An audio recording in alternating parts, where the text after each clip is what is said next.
يا أيها الذين آمنوا اتقوا الله وقولوا قولا سديدا يصلح لكم أعمالكم ويغفر لكم ذنوبكم ومن يطع الله ورسوله فقد فاز فوزا عظيما. أما بعد فإن خير الحديث كتاب الله وخير الهدي هدي محمد صلى الله عليه وسلم وشر الأمور محدثاتها وكل محدثة بدعة وكل بدعة ضلالة وكل ضلالة في النار. فأعوذ بالله السميع العليم من الشيطان الرجيم. بسم الله الرحمن الرحيم. إن الذين جاءوا بالإفك عصبة منكم لا تحسبوه شرا لكم بل هو خیر لکم. ہر قسم کی حمد و ثنا، بڑائی و کبریائی اللہ وحدہ لا شریک کے لیے لائق و زیبا ہے. بعدہ بیش بہا درود و سلام نازل ہو تمام انبیاء کرام پر، خصوصاً ہمارے آخری نبی جناب محمد الرسول اللہ صلی اللہ علیہ وآلہ وسلم پر. محترم بزرگوں اور دوستوں، نوجوان ساتھیوں، پیارے بچوں، پردہ نشیں پیاری مائیں اور بہنیں، گزشتہ خطبہ جمعہ میں سیرت عائشہ رضی اللہ تعالی عنہا کے تعلق سے چند باتیں آپ کے حوالے کی گئی تھی.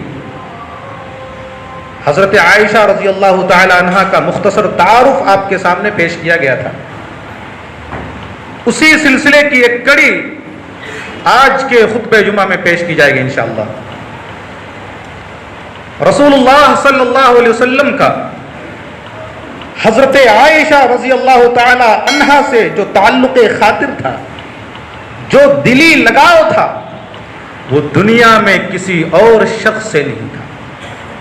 حضرت عبداللہ بن عمرو بن عاص رضی اللہ تعالی عنہ فرماتے ہیں کہ میں نے رسول اللہ صلی اللہ علیہ وسلم سے سوال کیا کہ یا رسول اللہ صلی اللہ علیہ وسلم، اس پوری کائنات کے اندر تمام لوگوں میں آپ سب سے زیادہ کس سے محبت کرتے ہیں؟ رسول اللہ صلی اللہ علیہ وسلم نے فرمایا کہ عائشہ سے. فرمایا ثم من؟ قال ثم ابوها، پھر عائشہ کے باپ سے. یہ فضیلت ہے حضرت عائشہ رضی اللہ تعالی عنہ کی. وہ خود بیان فرماتی ہیں بنا بھی یہی وہ کمرہ ہے جس کمرے کے اندر رسول اللہ صلی اللہ علیہ وسلم میرے ساتھ شادی کی پہلی رات گزاری. بنا بھی شادی کی پہلی رات میرے ساتھ رسول اللہ صلی اللہ علیہ وسلم نے گزاری. یہی وہ کمرہ ہے، اور یہی وہ کمرہ ہے کہ ایک لحاف کے نیچے جبریل امین ساتوں آسمانوں کے اوپر سے آ رہے ہیں وہی لے کر کے. یہ مقام، یہ شرف دنیا میں اور کسی عورت کو حاصل نہیں ہے. ایک لحاف کے نیچے فرشتے جبریل وہی لے کر کے آ رہے ہیں. کتنے شرف کی بات ہے. اور صرف وہی ہی نہیں، بسا اوقات اللہ رب العالمین جبریل کو بھیجتا کہ جبریل جاؤ، دیکھو عائشہ آ رہی ہیں، اے جبریل جاؤ رسول کو پیغام دو کہ عائشہ کو میرا سلام پہنچائے. جبریل علیہ السلام آتے، اے اللہ کے رسول صلی اللہ علیہ وسلم یہ عائشہ ہیں، اللہ نے ان کو اپنا سلام بھیجا ہے. اے اللہ کے رسول صلی اللہ علیہ وسلم آپ حضرت عائشہ کو اللہ کا سلام پہنچا دیجئے، اور اے اللہ کے رسول میں جبریل ہوں، میری طرف سے میرا بھی سلام حضرت عائشہ کو پہنچا دیجئے. وہ ہستی جس کو اللہ سلام بھیجے، وہ شخصیت، وہ ذات جس کو فرشتے جبرائیل سلام کریں، بتائیے اس ہستی کے بارے میں کچھ کہا جا سکتا ہے؟ زبان تنگ ہو جاتی ہے، الفاظ بونے ہونے لگتے ہیں کہ ان کی شان میں کچھ بات کہی جائے. مگر کچھ لوگ ہیں جو ام المؤمنین حضرت عائشہ رضی اللہ تعالی عنہا کو سب و شتم کا نشانہ بناتے ہیں، گالی گلوچ تک دیتے ہیں اور ان پر طرح طرح کے الزامات عائد کرتے ہیں. ایسے لوگوں کو ہوش کے ناخن لینا چاہیے. ایسی ہستی کی اللہ سلام بھیج رہا ہے. اور حضرت عائشہ فرما رہی ہیں یہی وہ کمرہ ہے جس کمرے کے اندر میرے نبی صلی اللہ علیہ وسلم نے دم توڑا ہے. یہی وہ کمرہ ہے جس کمرے کے اندر ایک 18 سال کی لڑکی بیوہ ہو چکی ہے. آپ اندازہ کرو, پوچھو اپنے دل اپنے ضمیر سے, ایک 18 سال کی لڑکی جس کا اس روئے زمین کے اندر, اس پوری کائنات کے اندر اس سے محبوب کوئی اور شخص نہیں, اس کا شوہر سب سے محبوب ہے, اور اس کی باہوں میں, اس کے آغوش میں, اس کی گود میں دم توڑ رہا ہے. یہی وہ کمرہ ہے. خود فرماتی ہیں حضرت عائشہ رضی اللہ تعالی عنہا مات النبی صلی اللہ علیہ وسلم وإنه لبين حاقنتي وضاقنتي فلا أكره شدة الموت لأحد أبدا بعد النبي صلی اللہ علیہ وسلم. یہی وہ کمرہ ہے جس کمرے کے اندر میرے نبی, میرے محبوب نے میری باہوں, میری آغوش میں دم توڑا ہے. اور کیفیت کیا تھی؟ حضرت عائشہ رضی اللہ تعالی عنہا کی گود میں آپ صلی اللہ علیہ وسلم اپنا سر مبارک رکھے ہوئے ہیں, ان کی ٹھوڑی اور ہنسلی کے درمیان رسول اللہ صلی اللہ علیہ وسلم کا سر مبارک موجود ہے. اور اسی کیفیت میں رسول اللہ صلی اللہ علیہ وسلم اس دار فانی سے دار بقا کی طرف کوچ کر گئے. آپ اندازہ کر کے دیکھو, اپنے آپ کو اس جگہ پر رکھ کر کے دیکھو کیسی تکلیف اور کیسی اذیت پہنچی ہوگی اس لڑکی کو. وہ شخصیت ہے حضرت عائشہ رضی اللہ تعالیٰ عنہ, اور فرماتی ہیں فلا اکرہ شدت الموت لأحد ابدا. میرے محبوب کے اوپر موت کی جو سختی طاری ہوئی, موت کی جو تکلیف پہنچی میرے محبوب کو, میرے شوہر جناب محمد الرسول اللہ صلی اللہ علیہ وسلم کو, اس تکلیف کو دیکھ کر کے پھر میں کسی اور مرنے والی کی تکلیف کو جب دیکھتی ہوں تو اس کو ہلکا محسوس کرتی ہوں. رسول اللہ صلی اللہ علیہ وسلم چارپائی پر لیٹے ہوئے ہیں, آپ کلام نہیں فرما پا رہے, بول نہیں پا رہے ہیں. یہ حالت تھی میرے نبی صلی اللہ علیہ وسلم کی. یہی وہ کمرہ ہے جس کمرے کے اندر میرے نبی صلی اللہ علیہ وسلم لیٹے ہوئے ہیں, بول نہیں پا رہے. حضرت عبد الرحمن بن ابی بکر تشریف لا رہے ہیں, ان کے ہاتھ میں مسواک ہے, بول نہیں پا رہے ہیں آپ کو مسواک کی ضرورت ہے. وہ مسواک جس کے بارے میں رسول اللہ صلی اللہ علیہ وسلم نے ارشاد فرمایا لولا ان اشق على امتی لامرتهم بالسواک مع كل وضوء, کہ اے میری امت کے لوگوں سنو, اگر میری امت کے اوپر یہ شاق نہ گزرتا, میری امت پر مشقت و تکلیف نہ ہوتی, تو میں اپنے امت کے لوگوں کو ہر وضو کے وقت مسواک کرنے کا حکم دیتا. بعض روایتوں میں نماز کے وقت مسواک کرنے کا حکم دیتا. آج المیہ یہ ہے, نماز نہیں پڑھتے, وضو باوضو ہمیشہ نہیں رہتے, مسواک کیا کریں گے, یہ امت کا حال ہے. پوچھو نوجوانوں سے, مسجد کے لیے چلو, ناپاک ہے. وہ امت, وہ اسلام جس کے اندر طہارت اور پاکیزگی کو نصف ایمان قرار دیا گیا ہے, وہ قوم ناپاک رہے. یہ المیہ ہے ہمارے مسلم سماج کا. فرمایا لولا ان اشق علی امتی لامرتهم بالسواک, اگر میری امت پر یہ مشقت نہ ہوتی تو میں اسے ہر وضو کے وقت مسواک کرنے کا, ہر نماز کے وقت مسواک کرنے کا حکم دیتا. رسول اللہ صلی اللہ علیہ وسلم عبد الرحمن بن ابی بکر کے ہاتھوں میں مسواک دیکھ رہے ہیں, آپ بول نہیں پا رہے ہیں. مزاج دان رسول سمجھ گئی کہ رسول اللہ صلی اللہ علیہ وسلم کو مسواک چاہیے. فرمایا یا رسول اللہ صلی اللہ علیہ وسلم آپ کو مسواک چاہیے؟ آپ نے اشارے سے فرمایا کہ ہاں مجھے مسواک چاہیے. حضرت عائشہ نے اپنے بھائی عبد الرحمن سے مسواک کو طلب کیا, اس کو اپنے دانتوں سے نرم کیا اور پھر رسول اللہ صلی اللہ علیہ وسلم کے منہ میں ڈال دیا. حضرت عائشہ فرماتی ہیں یہی وہ کمرہ ہے جس کمرے کے اندر میرے لعاب رسول اللہ صلی اللہ علیہ وسلم کے لعاب سے مل گئے. یہ فضیلت ہے, یہ شرف ہے حضرت عائشہ رضی اللہ تعالیٰ عنہ. اور آپ نے فرمایا یہی وہ کمرہ ہے.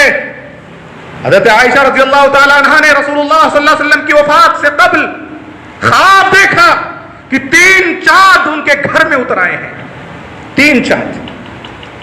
اور جب رسول اللہ صلی اللہ علیہ وسلم کی وفات ہو گئی, انہوں نے اپنے اس خواب کو اپنے والد حضرت ابی بکر سے کو بیان کر دیا تھا. رسول اللہ صلی اللہ علیہ وسلم ان کے حجرے میں دفن کر دیے گئے. آئے, کہا بیٹی عائشہ, یہ ان چاندوں میں سے ایک چاند ہے جو آج تیرے گھر میں اتر آیا ہے. یہ فضیلت حضرت عائشہ رضی اللہ تعالیٰ عنہ کی کہ رسول اللہ صلی اللہ علیہ وسلم حضرت عائشہ کے کمرے میں موجود ہیں اور قیامت تک موجود رہیں گے. اور قیامت کے دن جب سور پھونکا جائے گا تو اس وقت رسول اللہ صلی اللہ علیہ وسلم کی قبر سب سے پہلے پھٹے گی. آپ نے فرمایا کہ میں وہ پہلا شخص ہوں کہ سور پھونکے جانے کے وقت سب سے پہلے میری قبر پھٹے گی اور میں سب سے پہلے کھڑا ہو کر کے اللہ کے حضور, اللہ کے سامنے حاضر ہوں گا. کہاں موجود ہیں آپ؟ حضرت عائشہ رضی اللہ تعالیٰ عنہ کے حجرے کے اندر. یہ فضیلت شرف دنیا کی کسی اور خاتون اور کسی عورت کو حاصل نہیں ہے. یہ تعلق خاطر تھا حضرت عائشہ رضی اللہ تعالیٰ عنہ کا رسول اللہ صلی اللہ علیہ وسلم سے اور رسول اللہ صلی اللہ علیہ وسلم کا حضرت عائشہ رضی اللہ تعالیٰ عنہ سے. آیت عفق دیکھیے, آیت تخیر دیکھیے, تمام ازواج مطہرات نے مل کر کے حضرت سودا رضی اللہ تعالیٰ عنہ سے لے کر کے حضرت عائشہ تک, حضرت عائشہ بھی شامل تھی, سب نے مل کر کے جمع ہو کر کے رسول اللہ صلی اللہ علیہ وسلم کو گھیر لیا. یا رسول اللہ صلی اللہ علیہ وسلم بیٹھے آپ. رسول اللہ صلی اللہ علیہ وسلم بیٹھ گئے. پوری پلاننگ کے ساتھ ساری عورتوں نے رسول اللہ کو گھیرا. یا رسول اللہ صلی اللہ علیہ وسلم, آپ جو ہمیں خرچہ دیتے ہو یہ خرچہ ناکافی ہے, اس سے گھر نہیں چل رہا ہے, اس سے گھر کی ضرورتیں مکمل نہیں ہو رہی ہیں. یا رسول اللہ صلی اللہ علیہ وسلم, آپ ہمارا خرچہ بڑھاؤ. رسول اللہ صلی اللہ علیہ وسلم خاموش بیٹھے, کوئی جواب نہیں دے رہے ہیں. یہاں المیہ ہے, آدمی ایک عورت کے ناز و نخرے برداشت نہیں کر پا رہا, یہاں 9 10 11 بیویاں ہیں اور سب مل کر کے رسول اللہ کو گھیر لیا ہے.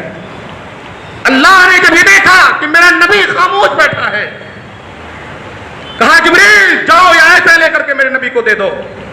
یا ایھا النبی قل لازواجک ان کنتن تردن الحیاۃ الدنیا وزینتها فتعالین امتعکن واسرحکن سراحا جمیلا. اے میرے حبیب محمد صلی اللہ علیہ وسلم, آپ اپنی بیویوں سے کہہ دیجئے کہ تمہیں دنیا چاہیے, دنیا اور دنیا کی زیب و زینت چاہیے, بہار دنیا چاہیے. ایک طرف دنیا ہے, بہار دنیا ہے, دنیا کی زیب و زینت ہے, اور دوسری طرف اللہ اور اس کا رسول ہے, دار آخرت ہے. اسی کو آیت تخیر بولتے ہیں, چوز دا آپشن. دو راستے ہیں, دنیا ہے, بہار دنیا ہے, اور ایک طرف اللہ اور اس کا رسول ہے اور دار آخرت. کیا چاہیے, اختیار کرو ان دونوں میں سے. دنیا چاہیے یا آخرت کا اجر عظیم چاہیے, اختیار کرو, چوز. اسی کو آیت تخیر بولتے ہیں. اور جانتے ہیں سب سے پہلے کس سے شروع کیا رسول اللہ صلی اللہ علیہ وسلم نے؟ سب سے چھوٹی عمر میں حضرت عائشہ رضی اللہ تعالیٰ عنہ, انہی سے شروع کیا. وہ بیان کرتی ہیں بدأ بی رسول اللہ صلی اللہ علیہ وسلم نے سب سے پہلے مجھ سے شروع کیا ہے.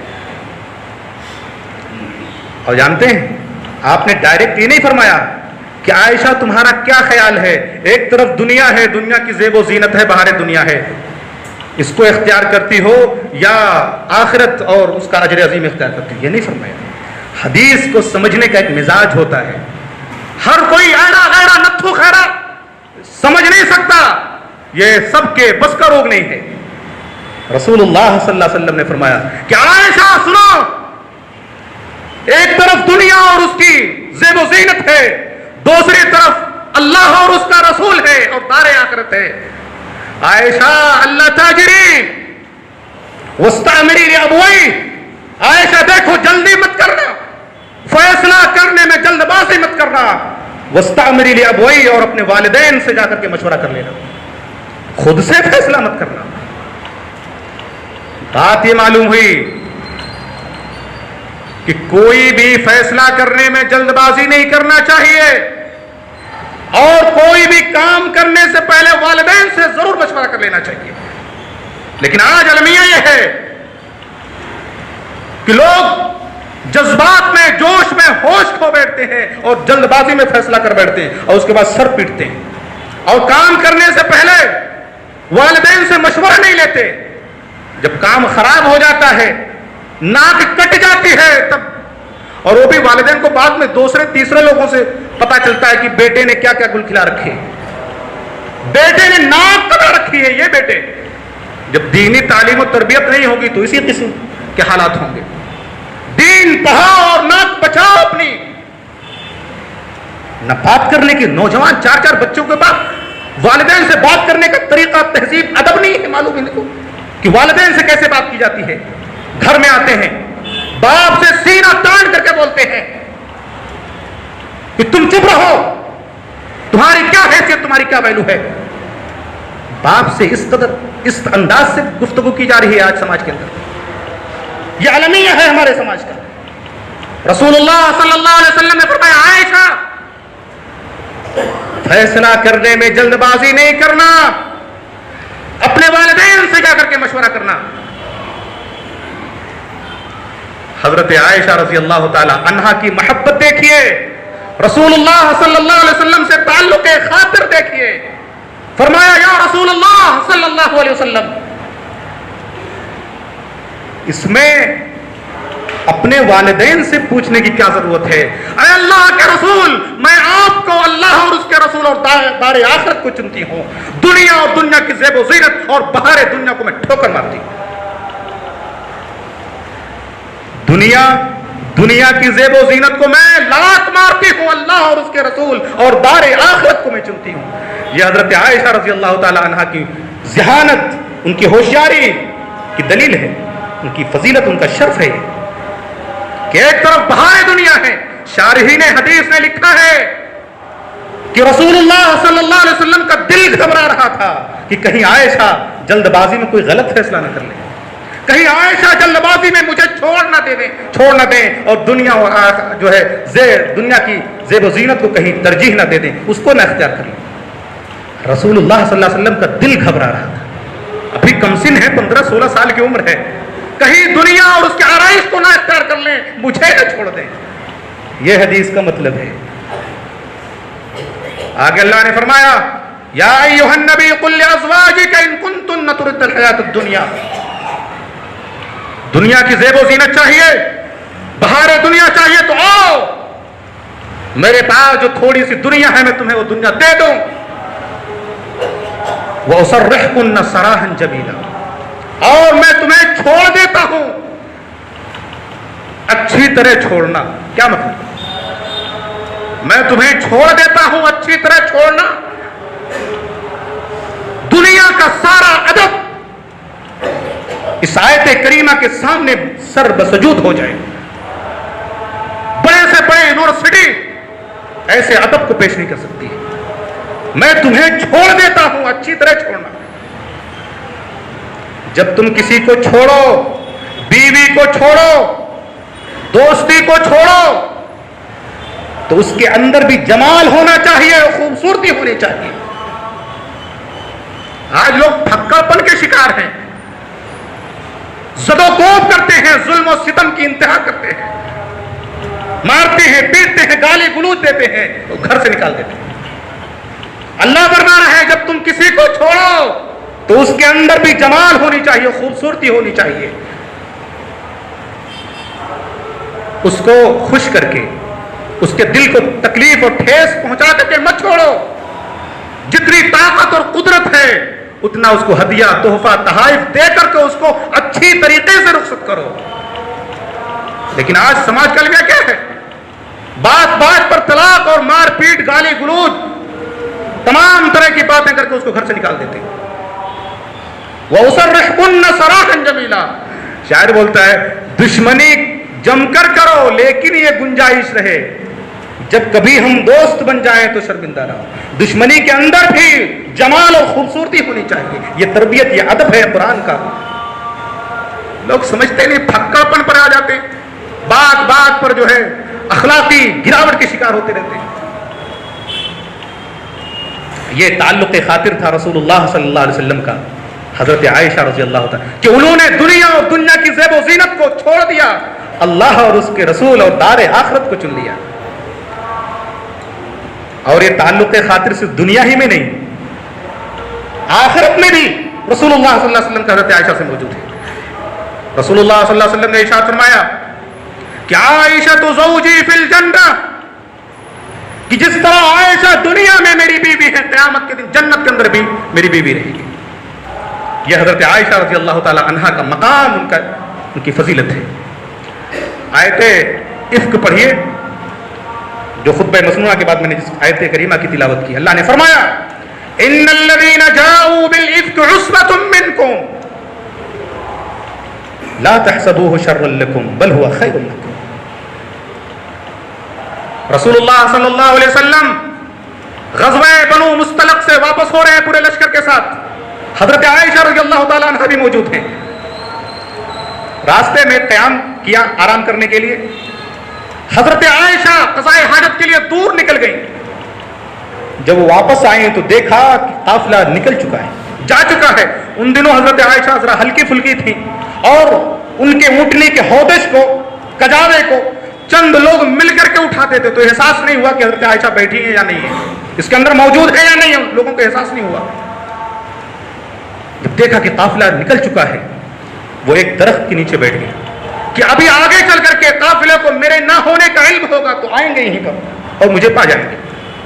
اتنے میں صفوان بن معطل سلمی رضی اللہ تعالیٰ عنہ جو قافلے کے پیچھے پیچھے رہتے تھے تاکہ گری پڑی بھولی بھٹکی چیزیں راستے سے اٹھاتے اور لیتے چلیں، وہ آ پہنچے. دیکھتے ہی انا للہ و انا الیہ راجعون. اس کا مطلب جب کوئی مصیبت آئے، جب کوئی آفت آئے، جب کوئی پریشانی آئے تو فوراً انا للہ و انا الیہ راجعون پڑھنا چاہیے. لائٹ سے کرنٹ بھی چلا جائے فوراً انا للہ پڑھنا چاہیے. انہوں نے حضرت عائشہ رضی اللہ تعالی عنہ کو اپنے اونٹنی پر بٹھایا اور اونٹنی کی نکیل، اس کی مہار کو لے کر کے آگے آگے چلنے لگے.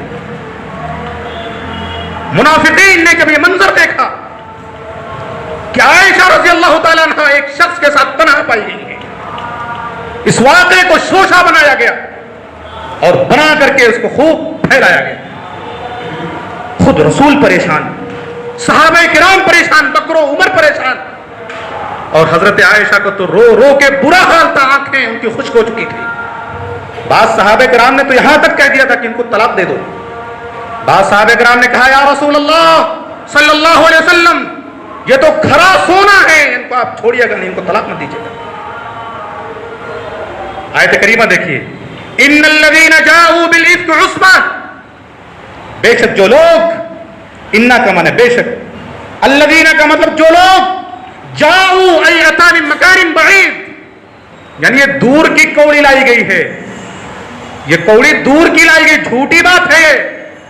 افک بالافک، افک کا مطلب جانتے ہیں؟ الٹ دینا، الٹا کر دینا. اللہ تعالیٰ نے جن بستیوں کو الٹ دیا ہے عذاب کے اوپر نازل فرمایا، ایسی بستیوں کو مؤتفقات کہا جاتا ہے. والمؤتفقات بالخاطیہ، جن بستیوں کو اللہ تعالیٰ نے الٹ دیا ہے، ان پر عذاب نازل کیا ہے، ایسی بستیوں کو مؤتفقات کہا جاتا ہے. اسی سے افک ہے، یعنی معاملے کو الٹ دیا گیا ہے، اچھے کو برا کر دیا گیا ہے، عفیفہ اور پاک دامن کو بدکار اور بدچلن بنا دیا گیا ہے، معاملے کو الٹ دیا گیا ہے. اللہ نے فرمایا لِكُلِّ امْرِئٍ مِّنْهُمْ مَا اكْتَسَبَ مِنَ الْإِثْمِ، جتنا اس میں حصہ لیا ہے، اس بات کو پھیلانے میں، اس بہتان کو ہوا دینے میں، جس نے جتنا حصہ لیا ہے اس نے اتنا گناہ سمیٹا، اس نے اتنا گناہ کمایا ہے. والذی تولی کبرہ منہم لہ عذاب عظیم، اور اس فتنے کا جو سرغنہ ہے، اس فتنے کا جو سرخیل اور امام الشر ہے عبداللہ بن ابی، والذی تولی کبرہ، اس کے لیے دنیا میں کوئی عذاب نہیں ہے. سارا کا سارا عذاب اور پوری سزا اس کے لیے آخرت میں بچا کے رکھی گئی ہے. منہم لہو عذاب عظیم. جانتے ہیں ایک ہے گناہ کا کرنا، اور ایک ہے گناہ کو پھیلانا، اور ایک ہے گناہ کی قیادت کرنا، اس کی لیڈری کرنا. تین گناہ ہیں، گناہ کرنا، اس کو پھیلانا، اور اس کی لیڈری کرنا، اس کی قیادت کرنا. دیکھو گناہ ہوا، کون سا گناہ ہوا؟ حضرت عائشہ رضی اللہ تعالیٰ عنہ پر بہتان لگایا گیا. بہتان یہ گناہ کبیرہ ہے, گناہ کا ارتکاب ہوا. اس گناہ کو پھیلایا گیا, پورے مدینے کے اندر اس کو پھیلانے کی کوشش کی گئی, اور باقاعدہ اس کی قیادت, اس کی لیڈری بھی کی گئی. اور اس کی لیڈری کرنے والا کون تھا؟ امام الشر, اس فتنے کا سرغنہ عبداللہ بن ابی تھا. اللہ نے فرمایا جنت میں جب لوگ جائیں گے تو گروہ در گروہ جائیں گے, جہنم میں جائیں گے تو گروہ در گروہ. ایک گروہ جہنم میں جا رہا, دوسرا جا رہا, تیسرا جا رہا ہے. وسیق الذین کفروا الی جہنم زمرا. یہ جو پہلا گروہ جا رہا ہے یہ اس گناہ کو انجام دینے والے, دوسرا گروہ اس گناہ کو پھیلانے والے, اور یہ تیسرا گروہ ان دونوں کا امام ہے, سرغنہ ہے یہ اس گناہ کو کی لیڈری اور قیادت کرنے والا. آج سمجھ میں ایسا نہیں ہو رہا ہے؟ اندازہ کرو, گناہ ہو رہا ہے, اس کو پھیلایا جا رہا ہے, اس کی قیادت, اس کی لیڈری بھی کی جا رہی ہے. اللہ نے فرمایا آگے وَلَوْلَا إِذْ سَمِعْتُمُوهُ, جب تم لوگوں نے اس بات کو سنا تو فوراً کیوں نہیں کہہ دیا کہ یہ تو سفید جھوٹ ہے, یہ تو معاملے کو الٹا کر دیا گیا ہے. وَقَالُوا هَذَا إِفْكٌ مُبِينٌ, کیوں نہیں کہہ دیا تم نے کہ یہ تو سفید جھوٹ ہے, یہ تو معاملے کو الٹا کر دیا گیا ہے. لیکن تمہاری حالت یہ تھی کہ تمہارے کانوں نے اس گناہ کو سنا اور تمہارے کانوں نے اس کو دل کے اندر ڈالا, تمہارے دل نے اس کو زبان کے حوالے کیا, اور تمہارے زبان نے دوسری زبان تک, دوسری زبان نے تیسری چوتھی زبان تک اس کو منتقل کرتے رہے. یہ پھیلانے کا انداز کیا قرآن ہے, کیا انداز ہے, کس طرح بات کرتا ہے کہ تم نے اس گناہ کو سنا اپنے کانوں سے اور سن کر کے اس کو اپنے دل کے اندر ڈالا, اور دل نے زبان کے حوالے کیا, اور زبان دوسری زبان تک, تیسری زبان تک, چوتھی زبان تک. اس طرح گناہ پھیلتا ہے اور اس طرح اس کی لیڈری اور اس کی قیادت کی جاتی ہے.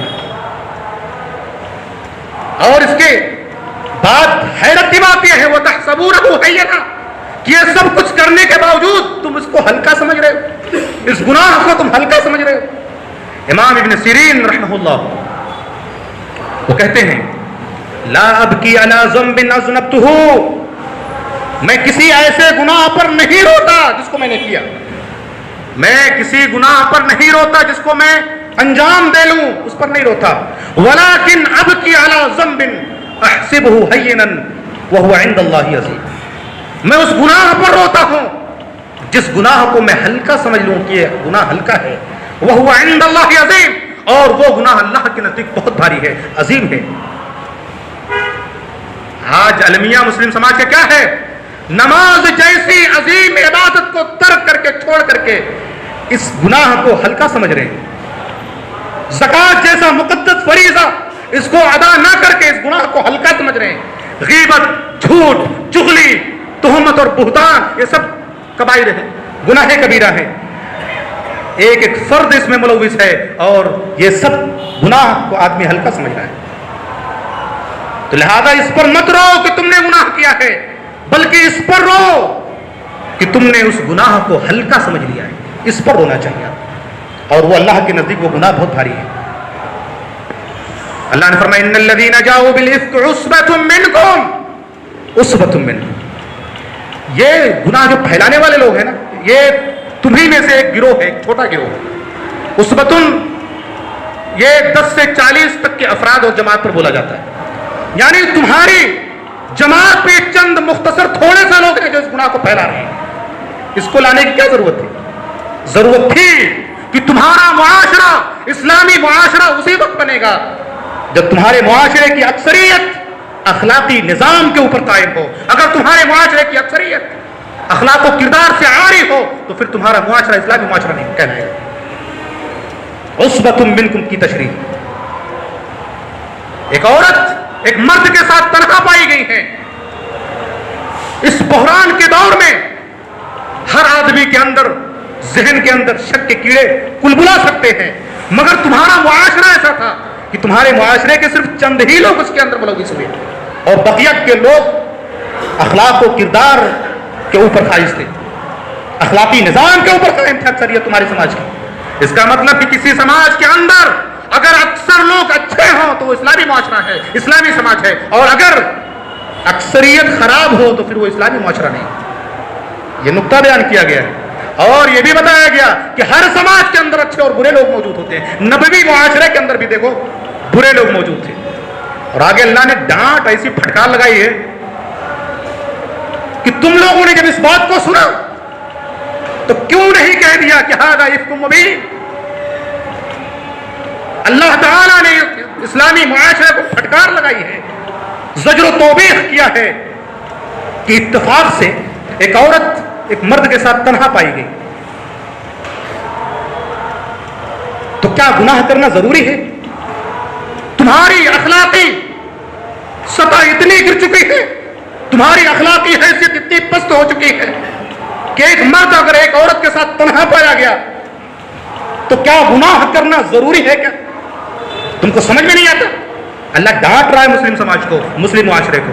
اور اس پھٹکار کے بعد آگے اللہ نصیحت کر رہا ہے, یعظکم اللہ, اللہ تمہیں نصیحت کر رہا ہے کہ دوبارہ ایسی حرکت نہیں کرنے کا, ایسی حرکت دوبارہ نہیں کرنا. اور جانتے ہیں کون کون لوگ شامل ہو گئے تھے؟ ایک تو عبداللہ بن ابی, اس کے ساتھی منافقین لوگ, اچھے اچھے صحابہ کرام بھی اس فتنے کے گھیرے میں آ گئے تھے.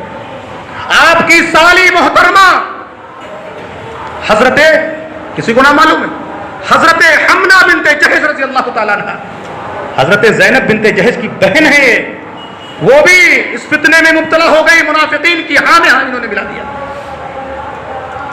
شاعر رسول حسان ابن ثابت رضی اللہ تعالیٰ, جس کی تعریف کرتے ایک مسلمان نہیں تھکتا ہے, وہ حسان جس کو رسول اللہ صلی اللہ علیہ وسلم اپنے منبر پر بٹھا دیتے, کھڑا کر دیتے اور کہتے کہ اے ابن ثابت کھڑے ہو جاؤ میرے منبر پر اور اپنے اشعار کے ذریعہ منافقین اور مشرکین کا دفاع کرو, ان کا جواب دو. رسول اللہ خود نیچے بیٹھتے اور حسان کو منبر پر بٹھا دیتے. یہ مقام ہے حضرت حسان ابن ثابت کا.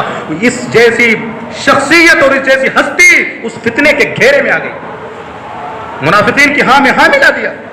اس کا مطلب کہ بڑی سے بڑی شخصیات بھی فتنے کے گھیرے میں آ سکتی ہے, چاہے وہ حسان ابن ثابت ہی کیوں نہ ہو.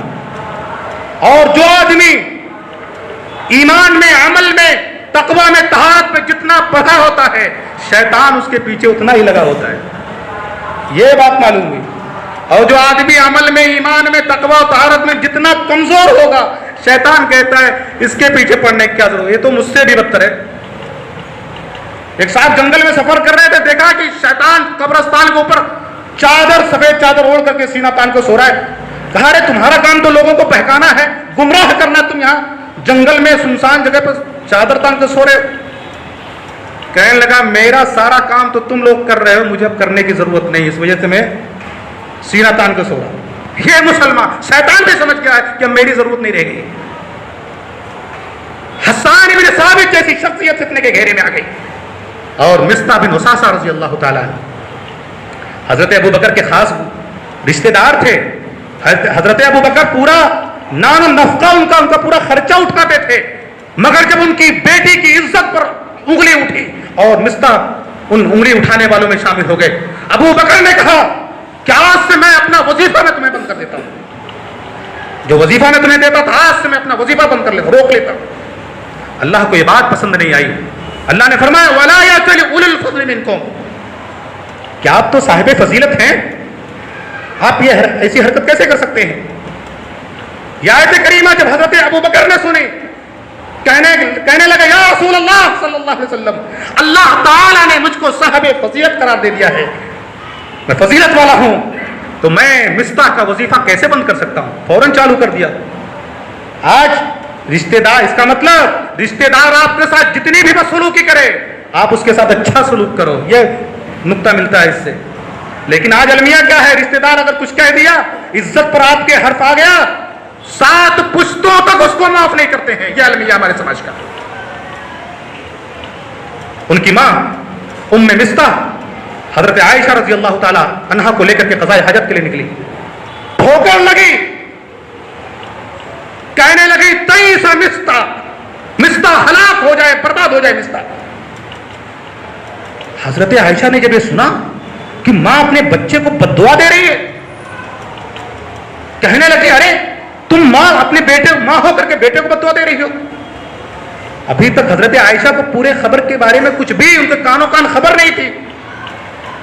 ام مصطح کہنے لگی ارے بھولی لڑکی, تجھے کیا معلوم میرے بیٹے نے تیرے بارے میں کیسی کیسی بات کی ہے, کیسی کیسی حرکت کی ہے میرے بیٹے نے تیرے بارے میں.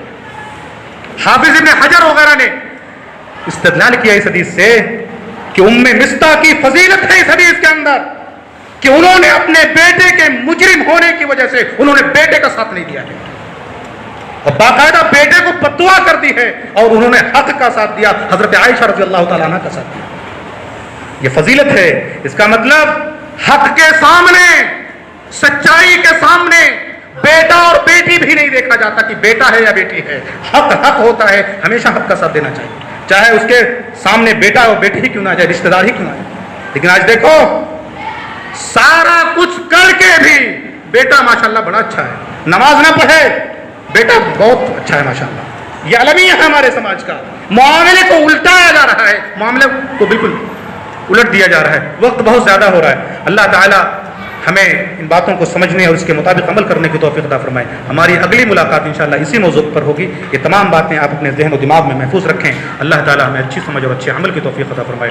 اقول لکم ما تسمعون واستغفر اللہ لی ولکم ولسائر المسلمین واستغفروہ انہ هو الغفور الرحیم.